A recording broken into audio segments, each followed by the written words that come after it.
সে আমার প্রেম। লেখিকা নুসরাত জাহান উর্মি। পর্ব 11। হোটেল রুমটায় চারপাশে পিনপিন নীরবতা। আব্রাহাম আর রুদ্র বসে আছে মুখোমুখি। আমি অবাক চোখে দেখছি সব কিছু। এতটুকু তো বুঝতে পেরেছি যে এই রুদ্র নামের লোকটা আব্রাহামের কাছের কেউ। নীরবতা ভেঙে রুদ্র বলল, 1.5 বছর আগে আমি যখন তোকে সারপ্রাইজ দিতে বাংলাদেশে গিয়েছিলাম, সেখানে একটা মেয়েকে ভালো লাগে আমার। দুর্ভাগ্যবশত মেয়েটা। এতটুকু বলেই রুদ্র থামলো। অদ্রির নামটা বলতেও তার বিবেকে বাজছে। রুদ্রকে চুপ করতে দেখে আব্রাহাম বলল, মেয়েটাকে। রুদ্র অপ্রস্তুত হলো ভীষণ। থতমতে মুখে জিভ দিয়ে ঠোঁট ভিজিয়ে বলল, তোর বউ। বিস্ময়ে হতবাক হলো আব্রাহাম। সে চোখ ঘুরিয়ে তাকালো রুদ্রের দিকে। তারপর রুদ্রের গিয়ে তাকিয়ে গম্ভীর মুখে বলল, চিঠিগুলো কি তুই দিয়েছিলি? তুই অদ্রিকে শ্যুট করেছিলি? আমি তো টাসকি খেয়ে তাকিয়ে আছি। এসব কি বলছেন? শ্যুট মানে? রুদ্র হকচকিয়ে গেল।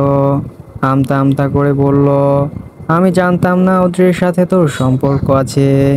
যখনই জানতে পেরেছি, আমার নিজের চিন্তার ওপরই বিতৃষ্ণা লেগেছিল। তাই তোকে না বলেই ইমার্জেন্সি টিকিট নিয়ে আমেরিকায় ফিরে এসেছিলাম। তারপর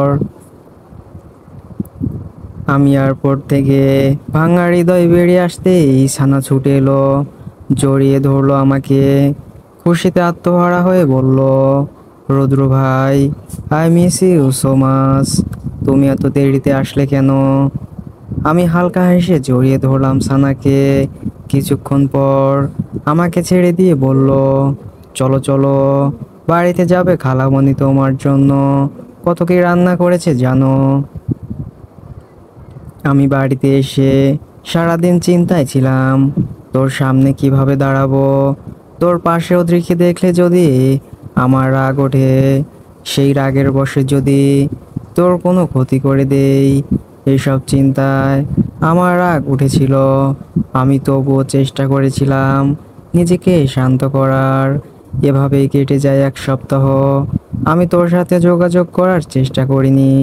আর আশ্চর্যজনকভাবে তুইও আমার সাথে যোগাযোগ করার চেষ্টা করিসনি। আমার মনে হচ্ছিল অদ্রি আসার পর থেকেই তুই আমাকে ভুলে যাচ্ছিস। তোর অবহেলা, অদ্রির স্মৃতি, এসবের কারণে আমার ব্রেইনে ইফেক্ট পড়ছিল। ফলে এত বছরের চিকিৎসায় কোনো কাজ হচ্ছিল না। আমার মাথা ব্যথা করতো, নাক দিয়ে ব্লিডিং হচ্ছিল। আমি বুঝতে পারছিলাম আমার মানসিক স্বাস্থ্যের অবনতি হচ্ছিল। দিন যেতে থাকে, আমি নিজের অজান্তেই খারাপ ব্যবহার করতে শুরু করি সবার সাথে। এমন সময় বাবা বলল হসপিটালে জয়েন করতে। তুই তো জানিস, ছোট থেকে আমার ডাক্তার হওয়ার সবচেয়ে বড় স্বপ্ন। আমি হসপিটালে জয়েন হওয়ার পর দিনগুলো ভালোই কাটছিল। আমি কাজে ব্যস্ত থাকতাম। হঠাৎ একদিন হসপিটালে যাওয়ার পর আমাকে হসপিটাল থেকে রেজিগনেশন লেটার দেয়। পরপরই আমার ডাক্তারি লাইসেন্স বাতিল করে দেওয়া হয়। এসবের কারণ হিসেবে বলা হয় আমি মানসিকভাবে অসুস্থ। আর একজন অসুস্থ মস্তিষ্কের মানুষ কখনোই ডাক্তারি পেশায় থাকতে পারে না। তোর অবহেলা, তার মাঝে নিজের স্বপ্ন হারিয়ে ফেলা, এত সবের কারণে আমি আরো অসুস্থ হয়ে যাচ্ছিলাম। এসবের মাঝে ওষুধগুলো স্কিপ করেছিলাম আমি। সারাদিন অন্ধকার রুমে বসে থাকতাম। এক সময় হঠাৎ একদিন বাবা এসে বলল, আমার অসুস্থতার কথা নাকি তুই বলেছিস হসপিটাল কর্তৃপক্ষের কাছে। আমি বাবার কথা বিশ্বাস করতে পারছিলাম না। আমি বাবাকে জিজ্ঞেস করেছিলাম, আব্রাহাম কেন এসব বলবে? ও কখনোই এসব বলবে না। আমি বিশ্বাস করি না। তখন বাবা কারণ হিসেবে বলল, আমি অদ্রিকে পছন্দ করি, এটা তুই জানতে পেরেছিস, তাই আমার উপর রাগ করে হসপিটাল কর্তৃপক্ষের কাছে এসব জানিয়েছিস। বাবা প্রমাণ হিসেবে হসপিটাল থেকে একটা কল রেকর্ড এনে আমাকে শোনায়। সেখানে স্পষ্ট শোনা যাচ্ছে তোর কণ্ঠ, নাম্বারটাও তোর ছিল। আমি এত কিছু সহ্য করতে পারিনি সেদিন। অতিরিক্ত মাথা ব্যথায়, নোজ ব্লিডিং হওয়ায় জ্ঞান হারিয়ে সপ্তাহখানেক পড়েছিলাম হসপিটালে। জ্ঞান ফিরলে বাবা বলে, তোকে আমার অসুস্থতার কথা জানানোর পর তুই নাকি বাবাকে যা তা বলে অপমান করেছিস। তখন মাথায় রাগ যে চাপে আমার। আমি বাংলাদেশে ব্যাক করি, কৃষ্ণচূড়া গ্রামের যাই তোর সাথে দেখা করতে। কিন্তু দুর্ভাগ্যবশত সেই দিন আবার রৌদ্রের ওপর হামলা হয়। আমি ওকে বাঁচিয়ে নিজের সাথে নিয়ে আসি। ভেবেছিলাম অদ্রিকে বিয়ে করলে তুই সবচেয়ে বেশি কষ্ট পাবি। আমি যতটুকু পেরেছি তার চেয়েও বেশি। এটা ভাবতেও রাগ হচ্ছিল আমার। কিন্তু বিয়ের ঠিক আগ মুহূর্তে অদ্রি নিজেকে শ্যুট করে। কেউ একজন আমাকে সেন্সলেস করে অদ্রিকে নিয়ে যায়। জ্ঞান ফিরলে জানতে পারি অদ্রি মারা গেছে। অদ্রির প্রতি থাকা ফিলিংসগুলো আমাকে কুরে কুরে খাচ্ছিল। অসহনীয় ব্যথা হচ্ছিল। তাই আমি আর কোনো কিছু না ভেবেই বাংলাদেশ ছেড়ে এসেছিলাম। এতটুকু বলে একটু থামলো রুদ্র। অশ্রু জল জল করছে তার চোখে। আব্রাহামের দিকে তাকিয়ে কাতর স্বরে বলল, আমি কি দোষ করেছিলাম ভাই? তুই আমাকে এভাবে এতটা কষ্ট কিভাবে দিতে পারলি? তোকে ছাড়া 1.5 বছর আমি ধুকে ধুকে মরেছি। কিভাবে পারলি আমাকে এভাবে ঠকাতে? আমি তো ফিরে এসেছিলাম তোদের জীবন থেকে। কেন করলি তাহলে সব? আব্রাহাম স্তব্ধ হয়ে বসে আছে। পুরো রুমটায় যেন ছোটখাটো একটা বাস পড়েছে।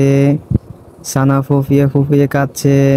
সে তো ভেবেছিল অদ্রিকে হারিয়ে রুদ্র এতটা ভেঙে পড়েছিল। কিন্তু ভেতরে যে এত বড় একটা কাহিনী লুকিয়ে আছে কে জানতো। মানুষটা ভেতরে ভেতরে এভাবে গুমড়ে মরেছে। আব্রাহামের চোখ বেয়ে অশ্রু গড়িয়ে পড়ল।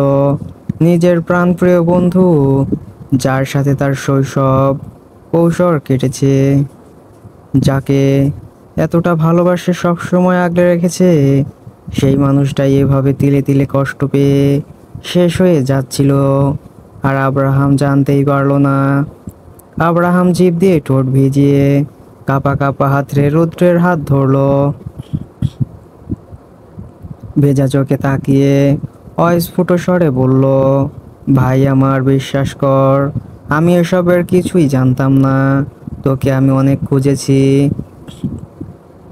তুই যে বাংলাদেশে এসেছিলি আমি তো তাও জানতাম না। আমার ফোন হারিয়ে গিয়েছিল বাংলাদেশে।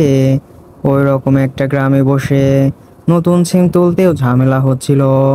তার উপর অদ্রির উপর একের পর এক হামলা। তারপরেও আমি আরহানের ফোন দিয়ে আঙ্কেলকে কল দিয়েছিলাম। প্রতিবারের মতোই আঙ্কেলের অ্যাসিস্ট্যান্ট মেয়েটা কল ধরেছিল। বলেছিল তুই নাকি ট্রাভেলে গিয়েছিস, আউট অফ নেটওয়ার্কে আছিস। তাই আমিও আর তোর খোঁজ করিনি। তারপর হঠাৎ করেই অদ্রির এইরকম একটা অবস্থা। অদ্রি কোমায় ছিল 4 মাস। আমি শেষ হয়ে যাচ্ছিলাম। মাথা কাজ করতো না একটু। সারাদিন রাত্রির পাশে হসপিটালেই পড়ে থাকতাম। তাও লোক লাগিয়ে তোর অনেক খোঁজ করেছি। তোর অস্তিত্বটাও যেন হাওয়ায় মিলিয়ে গিয়েছিল। আঙ্কেলকে আমি চিনতাম না, কখনো দেখিওনি। তুইও কখনো নিজের ফ্যামিলি প্রবলেমের কারণে এসব নিয়ে কথা বলতে পছন্দ করতি না। তাই আমিও অতটা গুরুত্ব দেইনি। মনে মনে তোর ওপর খুব অভিমান হতো আমার। তুই কেন এভাবে হারিয়ে গেলি কিছুই বুঝতে পারছিলাম না। বোঝার অবস্থাতেও ছিলাম না আমি। পত্রীর জ্ঞান ফিরলে ও আমাকে চিনতে পারছিল না। তখন আমি আরো ভেঙে পড়েছিলাম। বিশ্বাস কর ভাই, আমি তোকে ঠকাইনি। তোকে তো আমি নিজের থেকেও বেশি ভালোবাসি। প্লিজ বিশ্বাস কর। আব্রাহামের কথার মাঝেই রুদ্র জাপটে ধরে আব্রাহামকে। দুই বন্ধু কান্নায় ভেঙে পড়ে নিজের অজান্তেই। পুরুষ মানুষ নাকি সহজে কাঁদে না, তবে যার জন্য কাঁদে সেই মানুষটা অনেক গুরুত্বপূর্ণ হয় তাদের কাছে। আমি ফুপিয়ে ফুপিয়ে কাঁদছি, শুধু আমার জন্য দুটো মানুষের মধ্যে দেয়াল সৃষ্টি হয়েছিল। এত সুন্দর একটা বন্ধুত্বের সম্পর্কে ফাটল ধরেছিল ভাবতেই কষ্ট হচ্ছে আমার। এই যুগে এসেও এত এতটা নিঃস্বার্থ বন্ধুত্ব খুব কমই দেখা যায়। কিছুক্ষণ পর আব্রাহাম রৌদ্রকে ছেড়ে দিয়ে বলল, হয়েছে স্যার, আমাকে মেয়ে মানুষের মতো ভ্যাভা করে কান্না শুরু করেছে। ধুর, বউয়ের সামনে আমার মান সম্মান মাটিতে মিশিয়ে দিচ্ছিস শালা। রৌদ্র হেসে উঠল আব্রাহামের কথায়, ছেড়ে দিয়ে বলল, ভাগ্যিস বাংলাদেশে এসেছিলাম, নয়তো তোকে ভুল বুঝেই জীবন কাটাতে হতো। আব্রাহামের মুখটা হঠাৎ ফ্যাকাশে বর্ণ ধারণ করলো। রৌদ্রর হাত শক্ত করে ধরে বলল, তুই কি এখনো অদ্রিকে? রৌদ্র হালকা হেসে বলল, না, ওর প্রতি আমার ক্ষণিকের মোহ আর জেদ ছিল। তুই তো জানিসই, কোনো কিছু চেয়ে না পেলে আমার মাথায় রাগ চাপে, অসহ্য যন্ত্রণা হয় মাথায়, সব সময় সেটাই ঘুরপাক খায়। আমার অসুস্থতার কারণেই মূলত এমনটা হয়। আমি নিজেও বুঝি। এখানে আসার পর অদ্রিকে দেখে আমার শুধু রাগ উঠতো।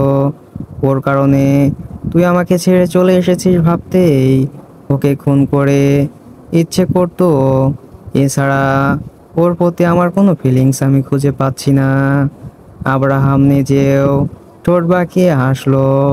রুদ্রর কথা শুনে আমি নিজেও হাঁপ ছেড়ে বাঁচলাম। আমি তো ভয় পাচ্ছিলাম আমার জন্য যদি আবার সমস্যা হয়। আব্রাহাম বেড থেকে উঠে দাঁড়িয়ে আমার কাছে এসে বললেন, রাত হয়েছে অনেক, আমাদের যেতে হবে। রৌদ্র সানা, জলদি উঠে আয়, তোরাও আমার সাথে যাবি। আমি একটা কথাও শুনবো না। অনেক দিন দূরে ছিলি, এখন আর না। তুই আমেরিকা যাওয়ার কথা ভুলে যা, আমি তোকে আর ছাড়ছি না। রুদ্র বিনা বাক্যে উঠে দাঁড়ালো। সেই সাদা চামড়ার দেশের সুখ নেই কোনো। সে নিজেও ভাবলো মাকে বাংলাদেশে নিয়ে আসবে, এখানেই না হয় বাকিটা জীবন কাটুক। কিন্তু এত কিছুর মাঝেও একটা প্রশ্ন রয়ে যায়, কলটা যদি আব্রাহাম না করে থাকে তাহলে হসপিটালে খবরটা পৌঁছালো কিভাবে? আব্রাহাম আমার কাঁধ জড়িয়ে ধরে সামনের দিকে হাঁটা শুরু করেন। আমি মুগ্ধ চোখে ওনাকে দেখছি। এই মানুষটা আমাকে এত কেন ভালোবাসে? কে এমন আছে আমার মাঝে? অদ্রিকে এভাবে নিজের দিকে তাকিয়ে থাকতে দেখে আব্রাহাম দা গ্রেট নির্লজ্জ ঠোঁট বাঁকিয়ে হাসে। চারপাশে একটু চোখ বুলিয়ে হুট করেই আলতো ঠোঁট ছুঁয়ে দেয় অদ্রির ঠোঁটে। সেকেন্ডের মধ্যে আমার সাথে ঠিক কী হয়ে গেল আমি বুঝতেই পারলাম না। আমি চোখ বড় বড় করে চারপাশে তাকালাম। আরহান ভাই কেমন চোখ বড় বড় করে আমার দিকে তাকিয়ে আছে। ছি, এই নির্লজ্জ লোকটার জন্য আর কতভাবে মান সম্মান খোয়াতে হবে আমার। পরক্ষণেই ওনার দিকে তাকিয়ে দেখলাম তিনি মুখটা গম্ভীর করে সামনের দিকে তাকিয়ে হাঁটছেন, যেন ভাজা মাছটাও উল্টে খেতে পারে না। ওনার এত ভাব আমার কোনো কালেই সহ্য হয় না। ঠিক এই ভাবের জন্যই তো ওনার পেছনে মেয়েরা মাছের মতো ভন ভন করে। মুহূর্তেই আমার এত সুন্দর মেজাজটার কোরবানি হয়ে গেল। ধ্যাত, আমি গোমরা মুখে হাঁটতে লাগলাম। একদম কথা বলবো না এই লোকের সাথে। ভাবের বস্তা একটা। হা। অপরদিকে আরহান বিড়বিড় করে বলে, ধ্যাত, এসব কেন আমার চোখেই পড়ে। রুদ্র সানার হাত ধরে বেরিয়ে এলো হোটেল রুম থেকে। সেই হাতের দিকে এক দৃষ্টিতে তাকিয়ে রইল সানা। তার ঠোঁটের ভাঁজে লাজুক হাসি বিদ্যমান। এবার বুঝি তারও একটা প্রেমের গল্প হবে। দীর্ঘ 9টা বছরের অপেক্ষার অবসান বুঝি ঘটতে চলেছে। সানার ঠোঁটে হাসির রেখা দেখে রুদ্রর মন থেকে যেন একটা পাথর খসে পড়ল। পুরো 2 দিন পর সানাকে সে হাসতে দেখছে। মেয়েটার চোখে পানি দেখতে দেখতে তার মনটা বিষিয়ে গিয়েছিল। ড্রাইভিং সিটে বসলো আব্রাহাম, তার পাশের সিটে আমি। সে আমার এক হাত চেপে ধরে নিজের শক্ত হাতের মুঠোয়, তারপর আমার চোখে চোখ রেখে হাতের পিঠে ঠোঁট ছোঁয়ালেন। সেই মৃদু স্পর্শে গা কাটা দিয়ে উঠল আমার। মুচকি হেসে মাথাটা ওনার কাঁধে রাখলাম। উনি এক হাতে আমাকে জড়িয়ে ধরলেন। আরহানের পাশে এসে বসলো শাকিরা।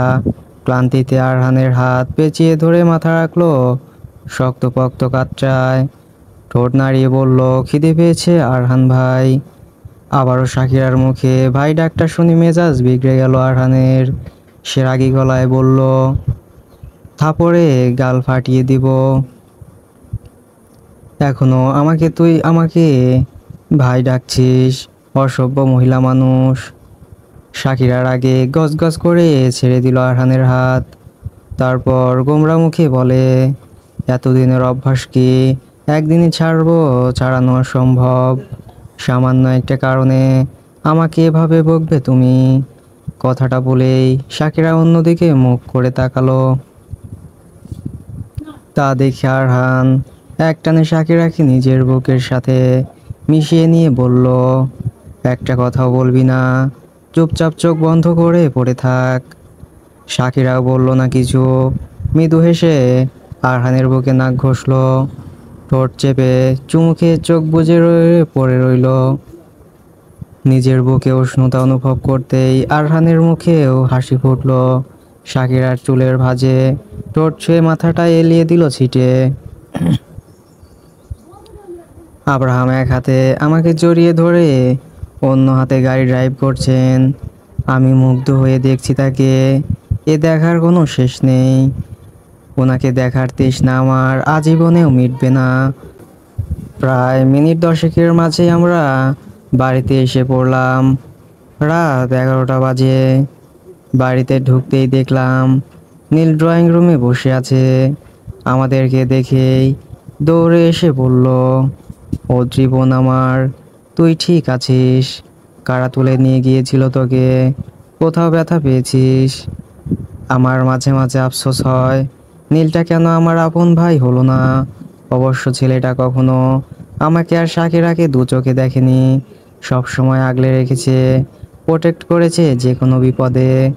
আমার আপন কোনো ভাই থাকলে বুঝি এমনটাই করতো। আমি মুচকি হেসে বললাম, ঠিক আছি আমি, চিন্তা করিস না। এত জলদি তোকে ছেড়ে যাব না। সারা জীবন জ্বালিয়ে মারবো তোকে। আমার কথা শুনে নীল মুখ কুঁচকে বলল, যা তো, তোর জন্য কে চিন্তা করে? আমি তো তোকে ব্রিজের নিচ থেকে ঘুরিয়ে এনেছিলাম। তুই হারিয়ে গেছিস শুনে ভেবেছি আবারও হয়তো কোনো না কোনো ব্রিজের নিচে শুয়ে শুয়ে ভিক্ষা করছিস।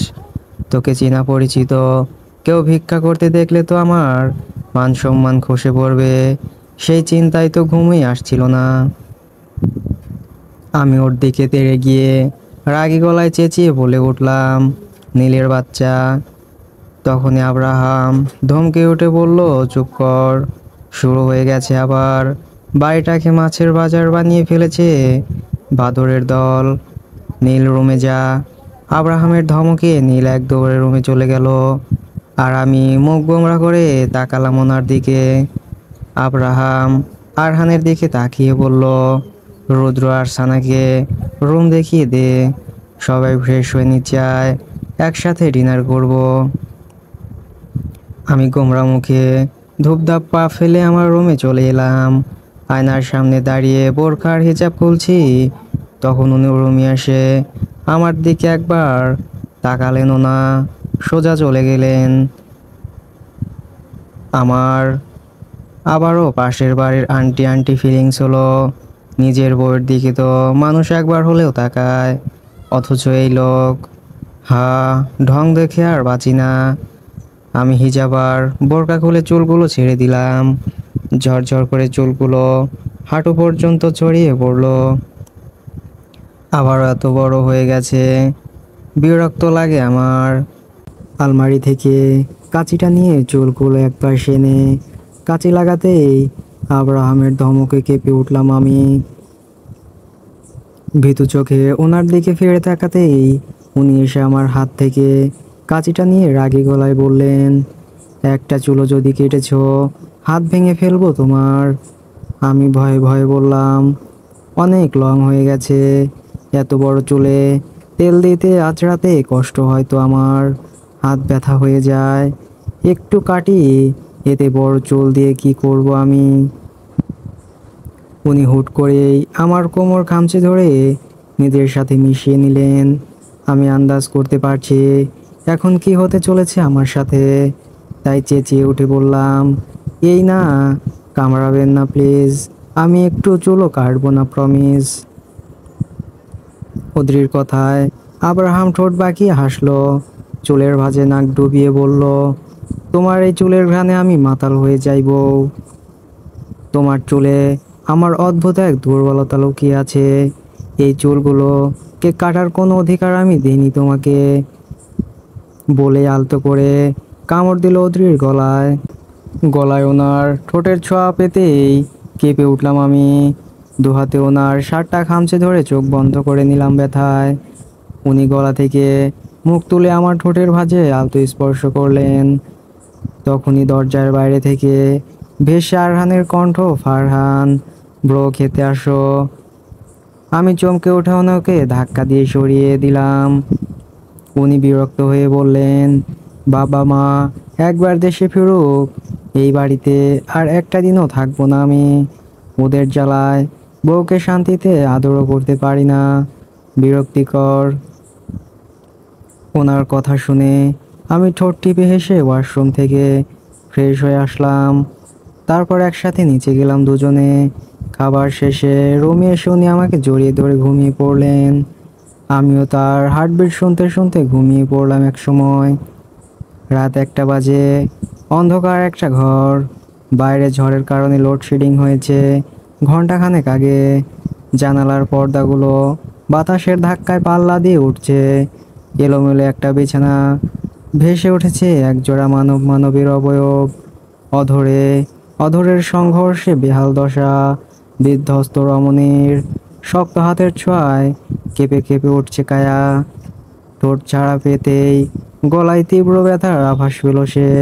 দুহাতে খামচে ধরলো সদ্য বিবাহিত স্বামীর পিঠ। অস্ফুট স্বরে বলল, আমার ভয় করছে অর্ণব, আমরা ভুল করছি না তো? অর্ণব অবন্তিকার গলা থেকে মুখ তুলে নাকে নাক ঘষে ঠোঁটে আলতো স্পর্শ করে বলল, তুমি না চাইলে কিছু হবে না বউ, কিন্তু কিন্তু আমি শেষ হয়ে যাচ্ছি, বিশ্বাস করো। আমার তোমাকে চাই, এক্ষুনি প্লিজ বেবি। অবন্তিকা কাঁপা কাঁপা স্বরে বলল, এই বিয়ের কথা কেউ মানবে না অর্ণব, আমি আপনাকে হারাতে চাই না। অর্ণব জিভ দিয়ে ঠোঁট ভিজিয়ে বলে, এই আলিশান বাড়ি ছেড়ে কি আমার ছোট্ট কুটিরিতে থাকবে? খুব কষ্ট হবে বউ। অবন্তিকা চোখ মেলে তাকায় অর্ণবের গালে, ঠোঁট ছুঁয়ে বলে, আমি আমার স্বামীর সাথে নরকে থাকতেও রাজি আছি। অর্ণব ঠোঁট বাঁকিয়ে হেসে পরক্ষণে অস্থির কণ্ঠে বলে, বেবি আমি কি? অবন্তিকা মুচকি হেসে সম্মতি জানায়। অর্ণব আর এক মুহূর্ত দেরি না করে অধরে অধর ডুবিয়ে দিল। নিজের শার্টটা খুলে ছুঁড়ে মারলো কোথাও একটা, হাত বাড়িয়ে খুলে ফেললো অবন্তিকার গায়ে জড়ানো সেই সম্বলটুকু। ভালোবাসার মেলায় সময় গড়ালো, আধারের পাতায় লেখা হলো, নতুন একটা জীবন্ত গল্প, প্রেমের পূর্ণতার গল্প। ঘন্টা দুয়েক আগে অবন্তিকা কল দেয় তার দা ভাইকে। ফোনের অপর প্রান্ত থেকে অভিক ব্যথিত স্বরে বলল, বুড়ি, আমাকে ইমার্জেন্সি চিটাগাং আসতে হয়েছে। তুই প্লিজ একটা সপ্তাহ ম্যানেজ করে নে। আমি এখন ব্যস্ত আছি, পরে কল দিচ্ছি ওকে। অবন্তিকা সম্মতি জানিয়ে ফোন রেখে তাকায় অর্ণবের দিকে। এই খালি একটা বাড়িতে অবন্তিকাকে একা কিভাবে রেখে যাবে কিছুতেই বুঝতে পারছে না অর্ণব। এমন সময় হঠাৎ বাস পড়লো, সাথে সাথে কারেন্ট চলে গেল। অবন্তিকা ভয়ে চেঁচিয়ে বলল, অর্ণব, কারেন্ট চলে গেল কেন? অর্ণব হাত বাড়িয়ে জড়িয়ে নিল অবন্তিকাকে, চুলের ভাঁজে ঠোঁট ছুঁয়ে বলে, ভয় পেও না বেবি, আমি আছি তো। অবন্তিকা ভয়ে চেঁচিয়ে উঠে বলল, অর্ণব, কারেন্ট চলে গেল কেন? অর্ণব হাত বাড়িয়ে জড়িয়ে নিল অবন্তিকাকে, চুলের ভাঁজে ঠোঁট ছুঁয়ে বলল, ভয় পেও না বেবি, আমি আছি তো। বাইরে ঝড় বাড়লো দ্বিগুণ, জানালায় বাড়ি খাচ্ছে বাতাস, সাফেদ রঙা পর্দাগুলো উড়ে বেড়াচ্ছে দ্রুত বেগে। বাতাসের সাথে আসা বৃষ্টি ফোঁটায় ভিজে যাচ্ছে ফ্লোর। অর্ণব ততক্ষণে ফোনের ফ্ল্যাশ অন করেছে। ফ্লোর ভিজে যাচ্ছে দেখে অবন্তিকা অর্ণবকে ছেড়ে দৌড়ে গেল জানালা বন্ধ করতে।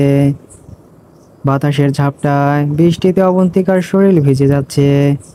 খোপা করা চুলগুলো ঝরঝরিয়ে কোমরে ছড়িয়ে পড়ছে। গলায় পেঁচানো ওড়নাটার বেহাল দশা, সেটা স্থান পাল্টাচ্ছে অনেক আগেই। নিজ প্রেমিকার এমন সর্বনাশা রূপে কোন প্রেমিকার বুকে না কাঁপে? এই তো অর্ণবেরও কাঁপছে, গলা শুকিয়ে কাঠ হচ্ছে, মুগ্ধতায় তার চোখ আচ্ছন্ন। অর্ণব শুকনো ঢোক গিলে নজর সরালো, বারবার মনকে বুঝ দিল ওদিকে তাকানো যাবে না, একদমই না। কিন্তু বেহায়া প্রেমিক মন কি আর মস্তিষ্কের সাবধানী বাণী পাওয়া যায়? অবন্তিকা জানালাগুলো লাগিয়ে কিচেনের দিকে পা বাড়ালো। অর্ণব ফোন নিয়ে ছুটলো তার পিছু। অবন্তিকা মিনিট পাঁচেক ধরে খুঁজে বের করলো মোমবাতি। মোম জ্বালিয়ে অর্ণবের দিকে তাকিয়ে বলল, আপনি চলে যান, বৃষ্টি বাড়ছে, পরে আর যেতে পারবেন না। মোমের আবছা আলোয় অবন্তিকার ভেজা মুখশ্রী দেখে চোখে নেশা লাগলো অর্ণবের। সে অবন্তিকার হাত ধরে ড্রয়িং রুমের সোফায় গিয়ে বসলো। তখনই আকাশে আবারও বাজ পড়লো। সেই শব্দে কেঁপে উঠল অবন্তিকা। তা দেখে অর্ণব বলল, তোমাকে রেখে আমি যেতে পারবো না। এমনিতেই ভয় পাচ্ছ, একা থাকলে ভয়ে অসুস্থ হয়ে যাও যদি। তারপর হাত বাড়িয়ে অবন্তিকার গাল ছুঁয়ে বলল, আমি এখানে থাকলে কি খুব সমস্যা হবে পাখি? অবন্তিকা শুকনো ঢোক গিলে অর্ণবের ঘোর লাগা দৃষ্টিতে তাকিয়ে আমতা আমতা করে বলে, কেউ জানতে পারলে সমস্যা হবে অর্ণব স্যার। অর্ণব নাছোড়বান্দা, সে কিছুতেই অবন্তিকাকে এই একা খালি বাড়িতে ছেড়ে যেতে পারবে না। তাই ফোন দিয়ে মাকে কল দিয়ে বলে দিল আজকে সে এক বন্ধুর বাসায় থাকবে। তা শুনে অবন্তিকা চমকে তাকালো, মুখে ফুটলো হাসির রেখা। প্রিয় মানুষটাকে এতটাক্ষণ চোখে ভরে দেখতে পাবে, সেটাকেই বানা চায়। অবন্তিকাকে হাসতে দেখে ভ্রু কুঁচকে যায় অর্ণবের। সে হাত বাড়িয়ে অবন্তিকাকে মিশিয়ে নেয় নিজের বুকে, চুলের ভাঁজে ঠোঁট চেপে বলে, হাসছো কেন পাখি? অবন্তিকা অর্ণবের বুকে মাথা রেখে বলে, এমনি। আচ্ছা, আপনি আমাকে কবে থেকে ভালোবাসেন?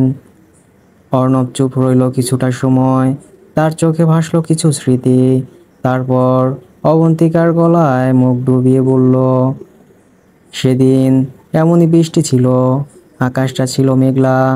ক্লাস 9-এর পরীক্ষা শেষ হয়েছে। বন্ধু মহলের এক একজনের দেখা সাক্ষাৎ তেমন একটা হয় না। বিকেল 3:30টায় হঠাৎ সবগুলো আমার বাসায় এসে হাজির। ঘুরতে যাবে এই বৃষ্টিতে। মা তখন ঘুমিয়েছিল, আমিও বেরিয়ে এলাম চুপি চুপি। চৌরাস্তার অলিগলি চেষে বেড়ালাম 4 বন্ধু বান্ধবী মিলে। ঘুরতে ঘুরতে এসে বসলাম একটা চায়ের দোকানে।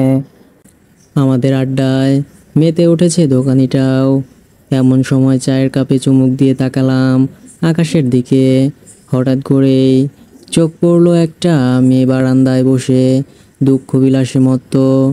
সেই উদাসিনীর ভেজা চোখের গড়িয়ে পড়া অশ্রুতে বুকের ভেতর কেমন একটা চিনচিনে ব্যথার আভাস পেয়েছিলাম।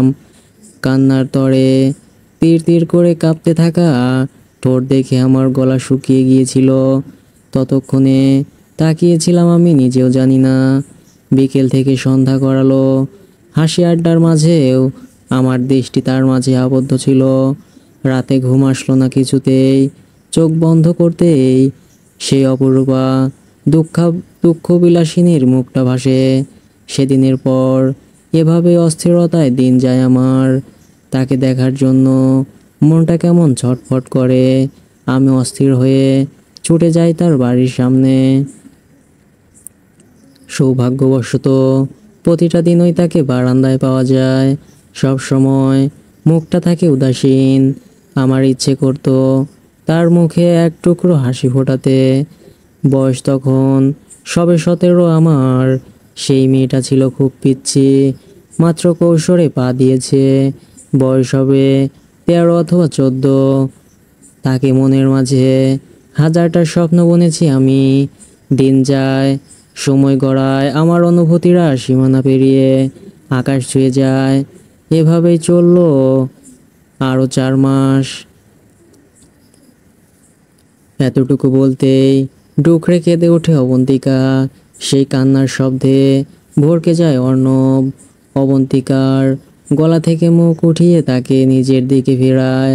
অস্থির কণ্ঠে শুধায়, কাঁদছো কেন পাখি? অবন্তিকার কান্নার গতি বাড়ে। সে দুহাতে অর্ণবের গলা পেঁচিয়ে ধরে কাঁধে মুখ গুজে কেঁদে উঠল। অস্ফুট স্বরে বলল, আমার কষ্ট হচ্ছে অর্ণব। আপনি অন্য কোনো মেয়ের জন্য এতটা গভীর অনুভূতি অনুভব করেছেন, তা আমি সইতে পারছি না। বিশ্বাস করুন, কষ্ট হচ্ছে আমার। আর কিছু বলবেন না প্লিজ, আমি শুনতে চাই না। অবন্তিকার কথা শুনে অর্ণব ঠোঁট কামড়ে হাসে। দুহাতে অবন্তিকার মাথাটা উঠিয়ে কপালে কপাল ঠেকিয়ে বলে, সত্যি জানতে চাও না সেই মেয়েটা কে ছিল? অবন্তিকা অভিমানী চোখে তাকায়। ঠোঁট চেপে কান্না আটকানোর বৃথা চেষ্টা করে দুদিকে মাথা নাড়িয়ে সম্মতি জানালো। অর্থাৎ সে জানতে চায় না। অর্ণব এবার কিছুটা শব্দ করে হাসে। অবন্তিকার ভেজা চোখে ঠোঁট ছুঁয়ে বলে, কিন্তু আমি যে বলতে চাই তুমি চুপচাপ শুনবে। অবন্তিকার অভিমান বাড়ে আরও। 2 হাতে ধাক্কা দিয়ে সরিয়ে দেয় অর্ণবকে। তাতে অর্ণব রুষ্ট চোখে তাকায়। অবন্তিকার কোমর জড়িয়ে দুজনের মধ্যে দূরত্ব মিটিয়ে নেয়। নাকে নাক ঘষে ফিস ফিস করে বলে, 4 মাস আমি যন্ত্রণায় পড়েছি। এক পাক্ষিক প্রেমের দহনে প্রজ্বলিত হয়েছি বারবার। তারপর আমার বুকে এক ফোঁটা বৃষ্টির ন্যায় একটা টিউশনির প্রস্তাব আসে, তাও মায়ের দূর সম্পর্কের এক বোনের মাধ্যমে। মা রাজি ছিল না, আমিও এতটা আগ্রহ দেখাইনি। তবে যখন অ্যাড্রেসটা দেখি আমার হৃদয়ে সুখের হাওয়া বয়ে যায়। পরদিন কাঁপা কাঁপা হাতে দূর দূর বুক যখন সেই মেয়েটার বাসার কলিং বেল বাজিয়েছিলাম, দরজা খুলল সেই সুশ্রোষা অপরূপা। আমার তখনও বিশ্বাস হচ্ছিল না এসব। অস্থিরতায় প্রথম দিন থেকে আমি ছিলাম নীরব, থমথমে, মুখে কঠোরতার ছাপ লাগিয়ে অনুভূতি দমনে ব্যস্ত। সে যখন ডাগর ডাগর চোখে পিট পিট করে চাইতো, সৌজন্যতার খাতিরে একটু একটু হাসতো, তাকে আমার হৃদয়ে অনুভূতিরা ফুলে কেঁপে উঠত। সেই অনুভূতি প্রকাশ করতে না পারায় বুকে অসহনীয় ব্যথা হতো। ফলে তার সাথে কঠোরতা প্রকাশ পেত। আমি নিজেই নিজের উপর প্রচণ্ড বিরক্ত। এভাবেই কাটলো 6টা মাস। সে আমার চোখের সামনে ধীরে ধীরে বড় হচ্ছিল। তার প্রতিটা চাওয়ানিতেই আমার অনুভূতিরা শাখা প্রশাখা ছাড়িয়ে দিচ্ছিল। আমি এসএসসি দিলাম, তখন সে ক্লাস 9-এ উঠেছে। আমার মাথায় তখন নতুন চিন্তা, যদি সে অন্য কারো দিকে পা বাড়ায়। দুজনের মাঝে সব কিছু থেকেই পার্থক্য। এত এত পার্থক্য আমাকে দমিয়ে দিচ্ছিল। তার কাছে অনুভূতি প্রকাশ করার সাহস খুঁজে পাচ্ছিলাম না। তবে আমাকে চিন্তামুক্ত করতে হঠাৎ করেই তার আচরণে পরিবর্তন আসলো। আমার সামনে সে নিজেকে সুন্দর করে সাজিয়ে রাখতে শুরু করলো। চুপি চুপি আর চোখে তাকালো। সেই মুগ্ধতায় ঘেরা অনুভূতি মেশানো দৃষ্টিতে আমার হৃদয়ের আগুন আরো দাউ দাউ করে জ্বলতে শুরু করলো। তাও কোনো প্রশ্রয় দিলাম না। আমি চাইছিলাম অবহেলার আগুনে পুড়ে তার অনুভূতিগুলো আরো শক্তপোক্ত হোক। সবটা আমার পরিকল্পনাতেই হলো। সে ধীরে ধীরে আমার ওপর আরো তীব্রভাবে আসক্ত হলো, দুর্বল হলো। আর আজ সেই উদাসিনী রমণী আমার বাহুবন্ধনে আবদ্ধ। কথা শেষে অবন্তিকার পানে তাকালো অর্ণব। এই মেয়েটা তার বড্ড সাধনার। মেয়েটার ডাগর ডাগর চোখে তাকালে সে নিজের হুঁশ হারিয়ে ফেলে। এই যে এখনো মেয়েটাকে কেমন অবাক দৃষ্টিতে তাকিয়ে আছে, সেই দৃষ্টিতে অর্ণবের হৃদয়টা খুন হচ্ছে। অবন্তিকার নিজের কানকেই বিশ্বাস করতে কষ্ট হচ্ছে। এসব কি শুনল সে? যার প্রতি এত অভিমান, এত এত অভিযোগ, সেই মানুষটাই নীরবে নিভৃতে এতটা ভালোবেসে গেছে। অথচ অবন্তিকা একটাবার বুঝতেও পারল না। অবন্তিকার চোখ বেয়ে সুখের অশ্রু গড়িয়ে পড়ে, ঠোঁট ফুটে লাজুক হাসে। সেই হাসিতে মুগ্ধ হয় অর্ণব। ঘোর লাগে চোখে। অবন্তিকা চোখ মিলে যাইতেই সে বড্ড বেপরোয়া হয় নিমিষেই। দূরত্ব খুঁজে অধরে অধর ডুবায়। প্রগাঢ় অনুভূতি মেশানো ছোঁয়ায় কেঁপে ওঠে কিশোরী কন্যার লতানো কায়া। সময়ের সাথে পাল্লা দিয়ে স্পর্শগুলো সীমানা অতিক্রম করেছে। একটু বেশি ঘনিষ্ঠ হয়ে পড়ে দুজন। সোফায় শুয়ে থাকা অবন্তিকা চোখ বুজে কাঁপছে শুধু। এমন সময় হঠাৎ কারেন্ট চলে আসে। বাইরে বৃষ্টি হচ্ছে এখনো, ঝড় থেমে বজ্রপাত হচ্ছে শুধু। হঠাৎ পড়া আলোয় ঝলকানিতে হুঁশ ফিরে অর্ণবের। অবন্তিকার ভেজা চোখের দিকে তাকাতেই অনুতপ্ত হয় হৃদয়। উঠে বসে ধূপধাপ পা ফেলিয়ে এগিয়ে যায় অবন্তিকার বাড়িতে থাকা ছোট্ট মন্দিরটায়। অর্ণব ছেড়ে দিতেই উঠে বসেছে অবন্তিকা। নিচ থেকে ওড়না উঠিয়ে গলায় জড়িয়ে নেয়। অগাছালো চুলগুলো দুহাতে পেঁচিয়ে খোপা বাঁধে। লজ্জায় তার মুখ লাল হয়ে আছে এখনো। শেষ মুহূর্তে অর্ণবের হুঁশ না ফিরলে আজ অঘটন ঘটাতে সময় লাগতো না তাতে, নিশ্চিত অবন্তিকা। ভাবনার মাঝেই কপালে কিছুর ছোঁয়া পেয়ে চোখ বড় বড় হয়ে যায়। হাত বাড়িয়ে নিজের সিঁথিতে ছুঁয়ে দিতেই হাত কেঁপে ওঠে তার। চোখের সামনে হাত ধরতেই স্তব্ধ হয় সে। লাল রঙা সিঁদুরে হাত রঙিন হয়ে গেছে। চোখ বেয়ে আবার অশ্রু গড়িয়ে পড়ে। অন্যরকম একটা শোক দোলা দেয় তার মনে। চোখ উঠিয়ে তাকায় অর্ণবের দিকে। সেই পুরুষের এক হাতে সিঁদুর কৌটো, অন্য হাতে সিঁদুরে লেগে আছে। অবন্তিকা ডুকরে কেঁদে ওঠে। কাঁদতে কাঁদতেই হেসে ফেলে আবারও। এত সহজেই কি তবে মানুষ তার একান্ত ব্যক্তিগত হয়ে গেল?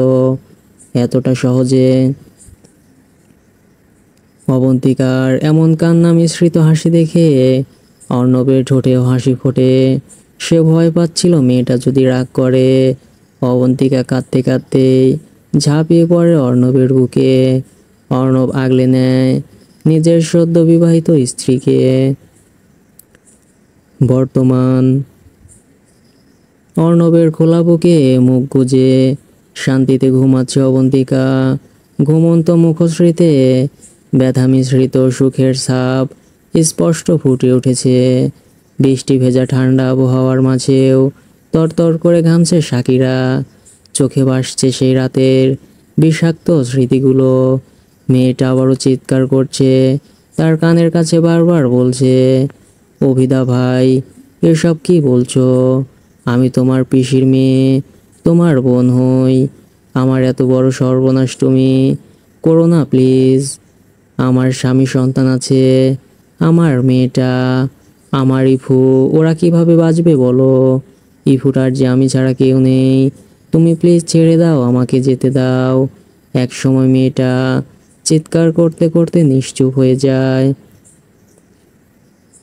বড় একটা ড্রামের পেছনে ভরে কাঁপতে থাকা ছোট সাকিরার তখনও বুঝতে পারিনি সব কি হচ্ছে। তবে মেয়েটা যে কষ্ট পাচ্ছে এতটুকু বুঝতে সক্ষম হয়েছিল সাকিরার ছোট্ট মস্তিষ্ক। সেদিনও ছিল এমন বৃষ্টি ভেজা রাত, ঘন ঘন বজ্রপাতের শব্দে এক সময় জ্ঞান হারায় ছোট্ট 4 বছরের সাকিরা। জ্ঞান ফিরলে ভয়ে ভয়ে চিৎকার করে কেঁদেছিল। কেউ জানে না তাকে কে হসপিটালে ভর্তি করিয়ে দিয়ে গেছে। এর 2 দিন পর একটা 15 বছরের ছেলে এসেছিল তার কাছে। সাকিরা ভয়ে কাঁপতে কাঁপতে বলেছিল সবটা। ছেলেটার চোখ বেয়ে অশ্রু গড়িয়েছিল অঝরে। সে বিড়বিড় করে একটা কথাই বলেছিল, আমার রিভু কাউকে ছাড়বে না মিষ্টি মা, কাউকে না। তারপর এতগুলো বছর গেল, সেই ছেলেটাকে কখনো দেখেনি সাকিরা। আবারও প্রচণ্ড জোরে বজ্রপাত হয় কোথাও একটা ব্যালকনির দরজায়। ধূপধাপ শব্দে ধ্যান ভাঙে সাকিরার। ভেসে আসছে আরহানের অস্থির কণ্ঠস্বর। সাকিরা দৌড়ে গিয়ে দরজা খুলে ঝাঁপিয়ে পড়ে আরহানের বুকে। দুহাতে খামচে ধরে ডুকরে কেঁদে ওঠে সে। কাঁদতে কাঁদতে শ্বাস বন্ধ হবার জোগাড়। বুকের মাঝে ছোট দেহটায় অস্তিত্ব পেয়ে শান্ত হয় আরহান। এতক্ষণ তার জান যায় যায় অবস্থা ছিল। রাতে এত বৃষ্টি হবে জানলে আর সে হোটেলে ফিরতো না। এই ঝড় বৃষ্টির মাঝেই হোটেল থেকে ছুটে এসেছে কোনো রকম। ব্যালকনির দরজাটা সব সময় খুলেই রাখে সাকিরা। আরহান নিজেই বলেছিল খুলে রাখতে, তাই সে সোজা ব্যালকনিতেই উঠেছে। কিন্তু যখন দেখলো ভেতর থেকে দরজাটা বন্ধ হয়ে আত্মার পানি শুকিয়ে গিয়েছিল তার। সাকিরা যদি আবারও জ্ঞান হারায় এই ভয়ে আরহান জর্জরিত ছিল এতটা সময়। সাকিরাকে দুহাতে আগলে নিয়ে আরহান বলে, কাঁদিস না বেবি, আমি এসেছি দেখ। কেউ নেই আমি আর তুই ছাড়া। কেউ ডাকছে না তোকে, কেউ কাঁদছে না। সাকিরা স্ফুট স্বরে বলে, আমার ভয় করছে আরহান, ওরা আমাকেও মেরে ফেলবে, বাঁচতে দেবে না একটুও না। আমি মরতে চাই না আরহান, প্লিজ আমাকে বাঁচিয়ে নাও প্লিজ। কি করুণা কতি মিনতি সেই কণ্ঠে। আরহানের চোখ ভিজে আসে। কি করবে সে? কি করলে সাকিরা এসব থেকে মুক্তি পাবে? সাকিরাকে কোলে তুলে নিয়ে এগিয়ে যায় রুমের ভেতর। রুমটা অন্ধকারে ঘেরা। সাকিরাকে বিছানায় বসিয়ে দিয়ে নিজেও বসলো পাশে। ফোনের ফ্ল্যাশ অন করে টেবিলের উপর থেকে পানির গ্লাসটা সাকিরার মুখের সামনে ধরে। সাকিরা একটুখানি মুখে নেয়। কান্না অনেকটা থেমেছে। অতিরিক্ত কান্নার কারণে বর্ষাকাল নাক লাল হয়ে গেছে, চোখ ফুলে উঠেছে। আমি বিয়ে করব তোকে এই সপ্তাহের মধ্যে। হঠাৎ এমন কথায় নাকে মুখে পানি উঠে বিষম খেলো সাকিরা। কাশতে কাশতে আরহানের দিকে তাকিয়ে বলল, কি কি বললে তুমি? আরহান মুখ গম্ভীর করে বলল, বাংলা বুঝিস না? তোকে বিয়ে করব আমি। মানে আমার কি বিয়ের বয়স হয়েছে নাকি? বিয়ে টিয়ে করতে পারবো না আমি। আরহান সাকিরার গাল চেপে ধরে রাগী গলায় বলল, আমি তোর কাছে পারমিশন চাইনি, জাস্ট বলছি তোকে, তুই চাইলেও বিয়ে হবে, না চাইলেও হবে। তাও এই সপ্তাহের মধ্যেই। আরহানকে এতটা সিরিয়াসলি কথা বলতে দেখে শাকিরা কিছুটা ভয় পেল, কারণ আরহান সব সময় মজার ছলে কথা বলে, কখনো এতটা সিরিয়াসলি কথা বলে না। গাল থেকে আরহানের হাত সরিয়ে দিয়ে মিষ্টি করে হাসলো। তারপর আরহানের চাপ দাড়িতে আঙুল বুলিয়ে বলল, আরহান ভাই। আরহান চোখ রাঙানি দিতেই ভাই ডাকটা গিলে ফেললো। তারপর আবারও বলল, আরহান, পাপা দেশে নেই। এমন অবস্থায় আম্মু তো রাজি হবে না বিয়ের জন্য। তাছাড়া আমি এখনো বিয়ে করে চলে যেতে চাই না। শাকিরার নরম কণ্ঠে আরহান একটুও গলল না। ঠোঁট বাঁকিয়ে হেসে বলল, 2 সপ্তাহ পর ফারহান ভাইয়ের বাবা মা, বড় আব্বু বড় মা দেশে আসছে। আমার আব্বুও ঠিক করেছে গাজীপুরের বাড়িটায় সবাই একসাথেই থাকবো। গ্রামের বাড়িতে মাঝে মধ্যে বেড়াতে যাব শুধু। তাহলে তো আর তোকে দূরে যেতে হচ্ছে না, পাশাপাশি থাকবি তো। তোর প্রবলেম সলভ। এখন জলদি রাজি হয়ে যা। আমি বিয়ে করব মানে করবই। শাকিরা জিভ দিয়ে ঠোঁট ভিজিয়ে বলল, কিন্তু এত জলদি কেন? আরহান শাকিরার মুখটা নিজের 2 হাতের মাঝে নিয়ে চিন্তিত হয়ে বলল, বাবুই বৃষ্টি হলে আমি সাথে সাথেই তোর কাছে আসতে পারি না, তাই ভয় হয় আমার। এর আগে তুই 2বার সুইসাইড করতে চেয়েছিস। ছোট ছিলিস তাই বিয়ের কথা বলিনি, কিন্তু এখন তোর অবস্থা দিন দিন খারাপ হচ্ছে। আকাশে মেঘ দেখলেই আমাকে ভয়ে ভয়ে থাকতে হয়। আমি এই ভয়টা নিয়ে 13টা বছর কাটিয়েছি। আর পারবো না, প্লিজ বাবুই পাখি রাজি হয়ে যা। কথা দিচ্ছি, বিয়ের পর তোকে একটু জ্বালাবো না, বেশি ঝড়গাও করবো না। আরহানের এহেন কাতর কণ্ঠে শাকিরার মনটা গলে যায়। তারপরে সন্দিহান কণ্ঠে জিজ্ঞেস করে, সত্যি বলছো তো? একটুও জ্বালাবে না? আরহান শাকিরার এমন বাচ্চা মতে ঠোঁট এলিয়ে হাসে, কপালে ঠোঁট চেপে চুমু খেয়ে বলে, একটুও জ্বালাবো না, শুধু আদর করব, প্রমিস। আরহানের এহেন বেফাস কথায় শাকিরা লজ্জায় লাল হয়ে বলে, ঘুমাবো আমি। আরহান শুয়ে পড়ে বিছানায়। শাকিরা দুজনের মাঝে একটা কোল বালিশ রেখে ওপাশ ফিরে শুয়ে পড়ে। সে জানে সকালে ঘুম থেকে উঠলে নিজেকে প্রতিবারের মতো আবারও আরহানের বুকে আবিষ্কার করবে, তাও দুজনের মাঝে দূরত্ব বাড়ানোর ক্ষুদ্র এবং ব্যথা একটা চেষ্টা। সকাল 8টা বেজে 20 মিনিট। আমি রান্নাঘরে মামনিকে সাহায্য করছি। যখন সকাল সকাল ঘুম ভাঙে তখন মাঝে মাঝে মামনিকে হেল্প করি। মিসেস নীলিমা শেখ, অদ্রি, তুই তো আমার ছেলেটা সেই কখন থেকে তোকে ডেকে চলেছে। তোর এসব করতে হবে না, ফুলি আছে আমাকে সাহায্য করার জন্য। তুই যা দেখ ফারহানের কিছু লাগবে কি না। আমি হাত থেকে সবজি কাটার ছুরিটা ঠাস করে টেবিলের উপর রেখে বিরক্তি কণ্ঠে বললাম, তোমার ছেলের জন্য আমার কোথাও শান্তি নেই। আমার কথায় মামনি হেসে উঠে বলল, ধুর, এভাবে বলতে নেই। আমার ছেলেটা তোর জন্য কতটা পাগল আমরা তো 1.5টা বছরে দেখলাম। তোদের মাঝে সব ঠিক হয়েছে শুনে কতটা শান্তি লাগছে জানিস। 1.5টা বছর আমার ফারহানটা ধুকে ধুকে মরছিল।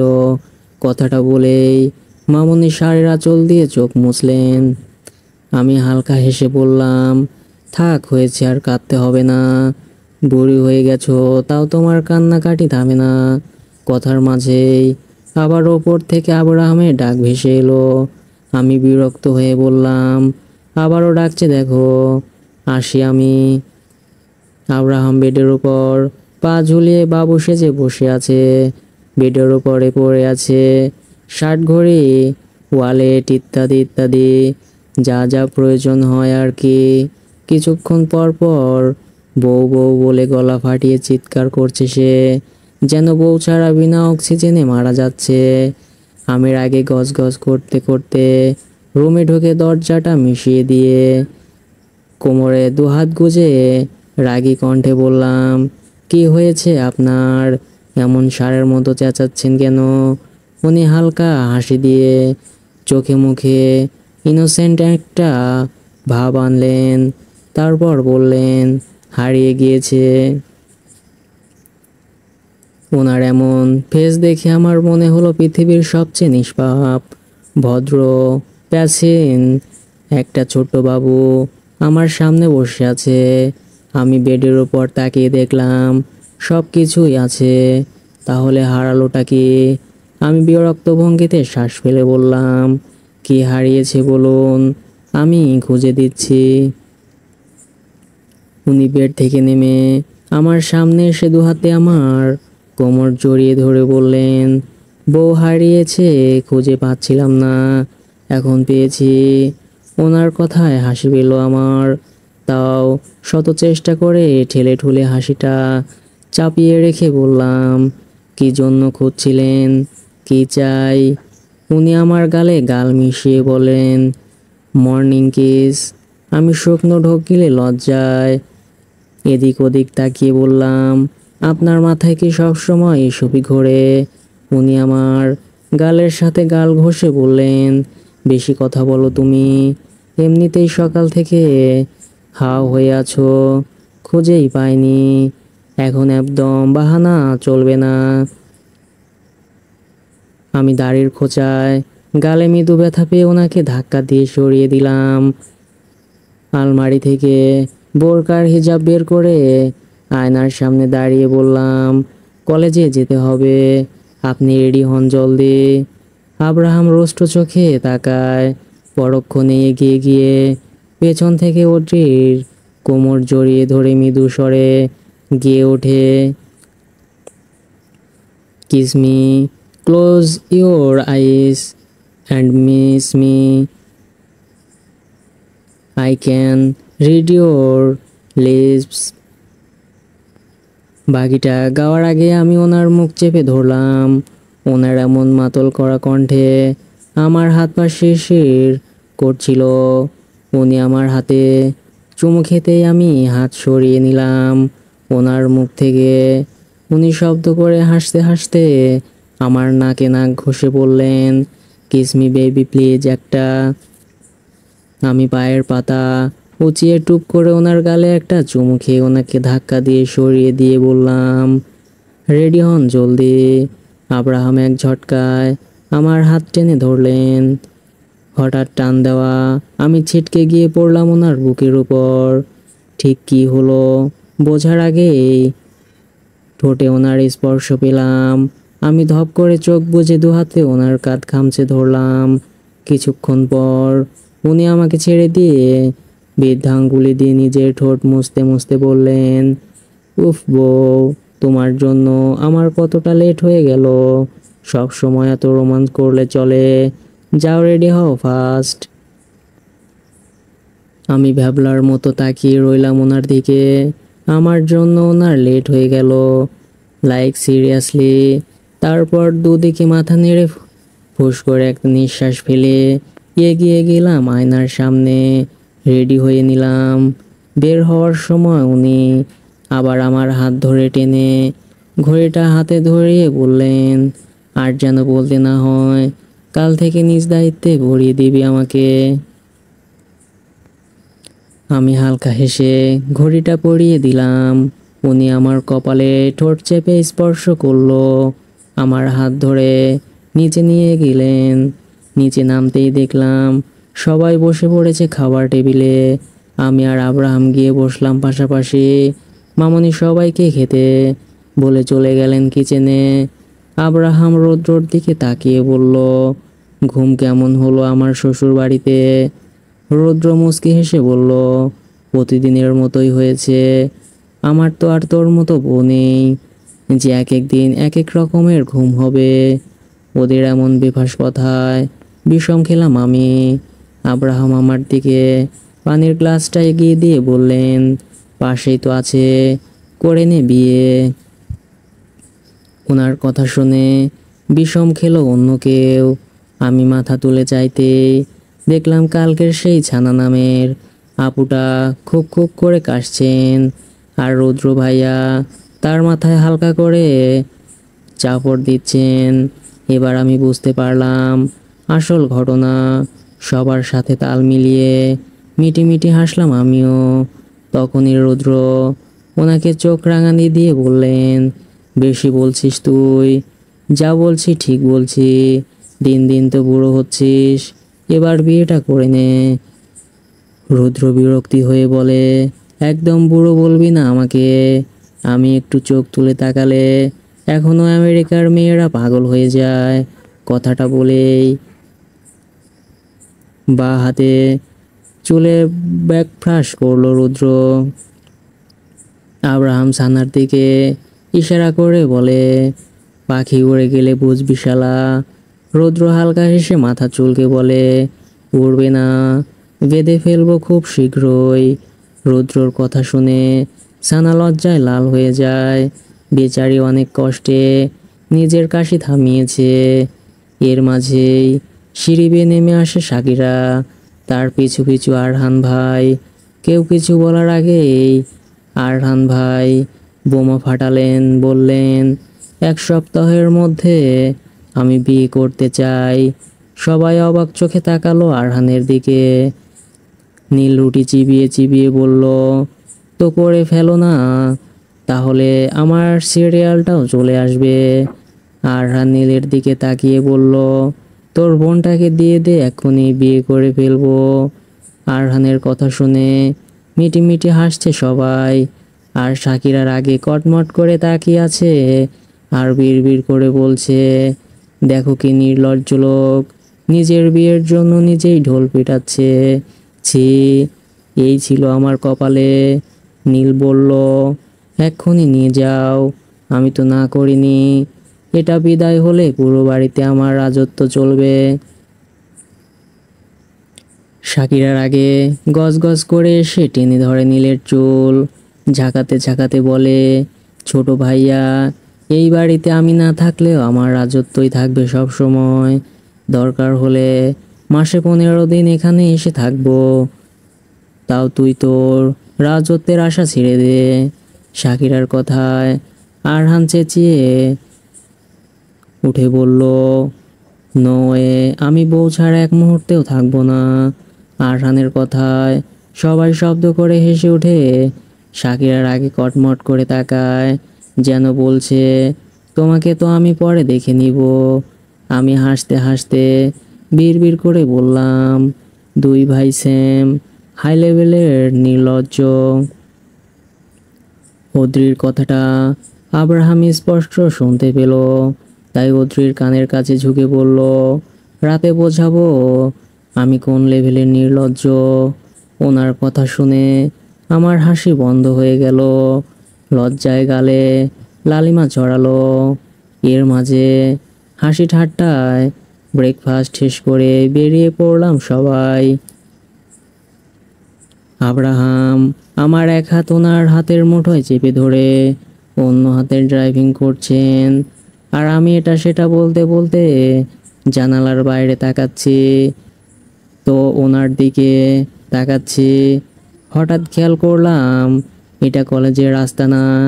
তাই ওনার দিকে তাকিয়ে বললাম, এটা তো কলেজের রাস্তা না, আপনি কি ভুল পথে চলে এসেছেন। উনি সামনের দিকে তাকিয়ে বললেন, আমরা ঠিক রাস্তাতেই আছি, আর আমরা আজকে কলেজে যাব না, আমার ক্লাস নেই। ও, তাহলে কোথায় যাচ্ছি, গেলেই দেখতে পারবে, বলুন না।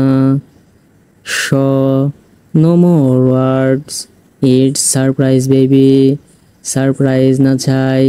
হ্যাঁ, উনি সব সময় আমার সাথে এমন করেন। আমি রাগে দুঃখে অভিমানে হাত ছাড়িয়ে নিতে চাইলে উনি আরও শক্ত করে চেপে ধরে বললেন, চুপচাপ বসে থাকো। অভিমানে আমার গাল আপনা আপনি ফুলে উঠল। আমি জানালার বাইরে তাকালাম, কথা বলবো না ওনার সাথে, একদমই না। মিনিট পাঁচেকের মাঝেই উনি ছিটরি হসপিটালের সামনে গাড়ি থামিয়ে আমাকে বের হতে বললেন। আমি অবাক হয়ে বের হলাম। উনি আমার হাত ধরে ভেতরে নিয়ে গেলেন, তারপর একটা কেবিনের ভেতরে ঢুকলেন। আমি সামনে তাকাতেই বিস্ময়ে বাকরুদ্ধ হয়ে গেলাম। আমার চোখের কোণে পানি জমলো, মনে হচ্ছে আমার পুরো পৃথিবীটা দুলছে। আমি শক্ত করে চেপে ধরলাম ওনার হাত। ওনার দিকে তাকাতেই উনি চোখ বুজে আশ্বাস দেন। আমি কাঁপা কাঁপা পায়ে এগিয়ে যাই সামনে। সো ফ্রেন্ডস, গল্পটি কেমন লাগলো অবশ্যই কমেন্ট করে জানিয়ে দিন, এবং ভুল ত্রুটি হলে ক্ষমার সুন্দর দৃষ্টিতে দেখবেন। এবং নিত্য নতুন গল্প সবার আগে পেতে চ্যানেলটি অবশ্যই সাবস্ক্রাইব করে রাখুন। ধন্যবাদ সবাইকে।